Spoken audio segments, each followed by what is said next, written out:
എന്താണ് പറയാനുള്ളത്? ഇപ്പോൾ ഒരു യങ് ജനറേഷൻ്റെ കൂടെ ഒരു തിയേറ്റർ കാണാത്തൊരു തലമുറയും കൂടെ കാണുകയാണ്.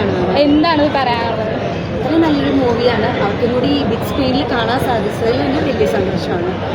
കാര്യം നമുക്ക് കുഞ്ഞു കുട്ടികളെയൊക്കെ ധൈര്യമായിട്ട് ഈ മൂവി കാണാൻ കൊണ്ടുവരാം. പാട്ടായാലും സീനറി ആണെങ്കിലും എല്ലാം അടിപൊളിയാണ്. വിഷ്വലൈസേഷനൊക്കെ അടിപൊളിയാണ്. പിന്നെ സൂപ്പർ സ്റ്റാർസ് ഉണ്ട്. അപ്പോൾ എല്ലാം കൊണ്ടും നമുക്ക് അവരെയും ധൈര്യമായിട്ട് കൂട്ടാം. അതിന് ഏജില്ല, ഈ മൂവിക്ക് ഒരു ഏജില്ല. എല്ലാവർക്കും എൻ്റർടൈൻമെൻറ്റാണ് ഈ മൂവി. അതായത് എന്ന് പറയുമ്പോൾ ഒരു പഴയ ആൾക്കാരെ ഒന്നും കൂടി പഴയ ഓർമ്മകളൊക്കെ ഞങ്ങൾക്ക് ഓർമ്മകൾ മാത്രമേ ഉള്ളൂ. എന്തെടുത്താലും ഞങ്ങൾക്ക് ആ മൂവിയെ സംബന്ധിച്ച എല്ലാം ഓർമ്മകൾ മാത്രമേ ഉള്ളൂ. ഞങ്ങൾ ചെറുതായിരുന്നു എന്ന് പറഞ്ഞിട്ട് കാര്യമില്ല. അന്ന് പറഞ്ഞത് ഫോണില്ല, നിങ്ങളെപ്പോലെയുള്ള സോഷ്യൽ മീഡിയ ഒന്നുമില്ല.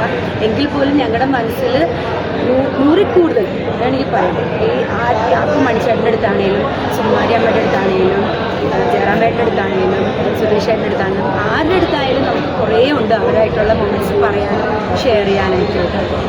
പർട്ടിക്കുലർ ഇന്നത് ചിലപ്പോൾ അടുത്ത ആളുടെ അടുത്ത് പറയുമ്പോൾ നമ്മൾ വേറെ ആയിരിക്കും പറയുന്നത്.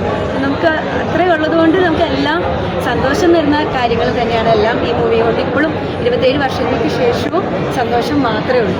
ശരിക്കും ഇതിൻ്റെ ഉള്ള പൂച്ച ആരുടെയാന്ന് പറയുമോ? ലാസ്റ്റ് സസ്പെൻസ് ആണ്. ഇല്ലില്ല, സെക്കൻഡ് പാർട്ട് വരുവാണെങ്കിൽ അതിലുണ്ടാവും. Okay, thank you.